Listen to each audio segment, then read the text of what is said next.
வாங்கி வச்சுட்டு வெயிட் பண்ணலாம். கையில் வச்சுட்டு வைக்கிறீங்க.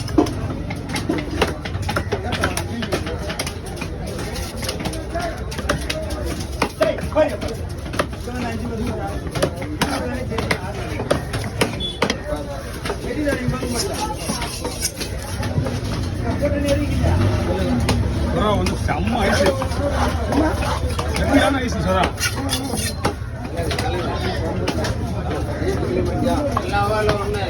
ஆமா ஆமா. என்ன ஏன்னா புறாவோட கலர் வந்து வெள்ளை வெள்ளையே இருக்கும். எப்படி அதான் ஒன்றும் ஆகாது. புட்டுங்க நம்ம போடுற மிளகு சீரகம் அந்த பூண்டெல்லாம் வந்து இல்லை, அந்த கொண்டே வராது. சொராவும் எறாவும் எவ்வளோ ஐஸ் இருந்தாலும் ஒன்றும் ஆகாது. வாங்க.